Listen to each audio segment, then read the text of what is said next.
Welcome to my YouTube channel. Kung bago ka lang sa channel na to at true-blooded Aldab Nation ka, tama po ang channel na pinuntahan mo. Kaya considering na po kitang bagong subscriber. At huwag mong kalimutan pindutin yung bell para lagi po kang updated sa bagong video na ilalabas ko. Salamat po sa iyong pag-click sa channel na to. Welcome back mga kaaldab. Ito na naman po ang inyong lingkod, si Mr. Destiny. At siyempre panibagong video, panibagong update na naman po tayo. Sabi ko nga po sa inyo, basta't may nakakuhang post, update si Mr. Destiny, agad-agad nating ibabalita yan. Gaya ngayon, sabi ko nga po sa inyo, malapit na nga po ang 11th years anniversary ng Aldab.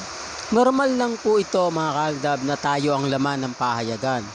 Bagamat sinasabi nilang wala ng Aldab, pero kahit papaano, gising na gising pa rin po ang presensya ng Aldab Nation. Hindi pa rin at wala pa rin pong nagbabago. Hindi po ba taliwas po yan sa mga pahayag at sinasabi ng iba. Taliwas po yan sa mga kwento ng mga taong hindi po gusto ang fandom. Alam nyo kasi sari-sari po reaksyon. Sari-sari po komento. Lalo na nga po yung sinasabi natin na babalik si Alden sa Itbulaga para ituloy ang Kalye Serye Season 2. Marami nang nag-react yan. Hati-hati ang opinyon. Po ba baka sabihin niya, paulit-ulit ka na lang Mr. Destiny. Hindi po. Ito kasi yung post na tinatanong po nila. Kung gaano nga po ba katotoo na pati ang GMA Kapuso magko-collab sa Kalye Serye. Alam nyo naman po na kapag nangyari yan, abay magdadagdag po ng mga artista. Di po ba? Hindi ito imposible mangyari. Hindi posible na muling makuha ng TV5 o ng Itbulaga ang collaboration galing po sa GMA.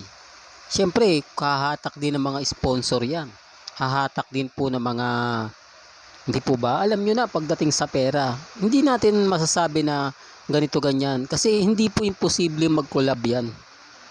Gaya nga po ng pag-collab ng ABS-CBN sa GMA Kapuso. Normal, itong mga ganitong bagay, lalo na nga po sa ngayon sa panahon ng hindi maganda. Gaya nga po ng Showtime, Itbulaga na parehong masasabi natin na parang walang umaangat.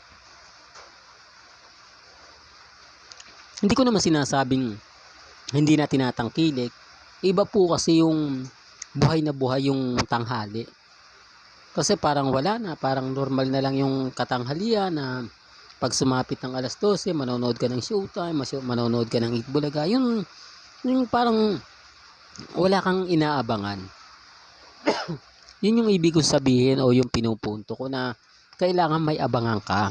Kailangan sa pananghalian may kasalo ka. Ibig kong sabihin gaya po ng panahon ng Aldab. Na 11:30 pa lang nagpe-prepare ka na dahil inaantay mo na yung teleserye ni na Alden Richards at ni Maine Polkerson. Hindi po ba? Real talk yan mga kaaldab. Kaya nga sabi ko sa inyo, maraming komento yung ganon. Maraming nagsasuggest na pwede naman. O ba? Time management lang naman ang mangyayari kay Alden Richards. Hindi naman yan po focus lang sa Itbulaga. Dahil alam naman natin na po pwede siya dun sa MWF. O pwede naman siya sa Sabado. Maraming pwedeng maganap at mangyari. Depende na lang po sa time management. O baka sabihin nyo, wala nang time si Alden. Napakarami pong time ni Alden. Nakakapunta pa nga po ng Siargao. Nakaka-biking pa po. O doon pa lang, uubos na ng oras si Alden. Tapos ngayong weekend wala. Sabado banding moment, asan si Alden? Sabi taping daw ng Siargao. Alam niyo yung taping naman, kayang-kaya ni Alden Richards yan. Sabi ko nga po sa inyo, time management. At hindi po siya, ulitin ko lang po sa mga hindi nakakaalam, hindi po siya magiging contract wala po siyang signing contract sa TV5. Magiging tape artist lang po siya. Yung ibig sabihin nun, pag naandun lang po siya, babayaran. Diba? Common sense na lang po sa mga reaksyon ng iba. Kasi sabi ko nga po sa inyo, magbasa po kayo ng komento. Nakakataba ng puso yung mga sinasabi po sa Itbulaga. Kasi sila rin po gustong gusto nilang bumalik na si Alden Richards. Hindi lang ako, kundi ang buong fandom. Kaya lang siyempre, kapag nag-react ka sa Itbulaga, sasabihin nila Aldab ka, pero hindi na po doon. Walang komento ron na karamihang papabor sa basher. Although may mga basher, normal lang po yun. Pero lamang na lamang po ang mga komento na pumapabor nga po kina Alden at kay May. Real talk yan mga kaaldab. Kaya nga po laging nakatutok dyan eh. Kaya nga po kita nyo naman po pagdating kay Mr. Destiny, 101% na lahat ng mga nababasa ninyo, napapakinggan ninyo, napapanood ninyo, normal lang po yan. Hanggat hindi po nagsasalita si Alden, hanggat wala pang inilalabas ang management, huwag po kayong maniniwala basta-basta. Kasi hindi pa po yung pinangungunahan na nila. Ba't ganun? Dapat sila nga po yung nag-post niyan eh. Para sila'y nakakaalam. Hindi eh. Kumbaga, hinahayaan lang po nila na ako mag-update, ako mag-post. Ngayon pagka-trending na siya, wala na. Po ba? Ngayon babasagin nila tayo.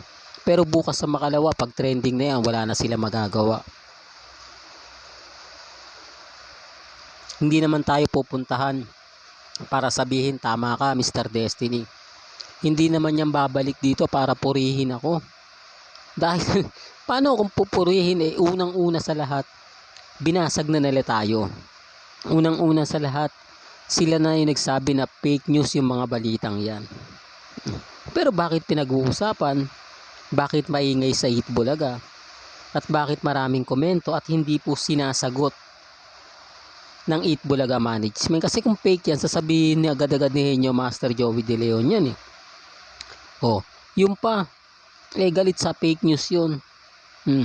Hindi nga niya masagot yung mga dating tinatanong sa kanya. No comment na lang po siya. Tapos sasabihin nyo, ako pa po yung fake news. Sasabihin nyo na wag niyong paniwalaan si Mr. Destiny. Galing naman po mismo sa Itbulaga yan eh. Hindi naman po namin yan malalaman kung wala rin pong basbas o balita galing sa loob po ng Itbulaga management. Kaya nga napumutok yung pangalan ni Jenny Ferrer eh. Kasi siya nga po daw yung naglalakad. Siya daw po ang nakikipag-usap kay Alden Richards. Kasi alam po ng lahat, hindi tatanggi si Alden Richards kay Jenny Ferrer. Kaya lang siyempre marami pa pong schedule.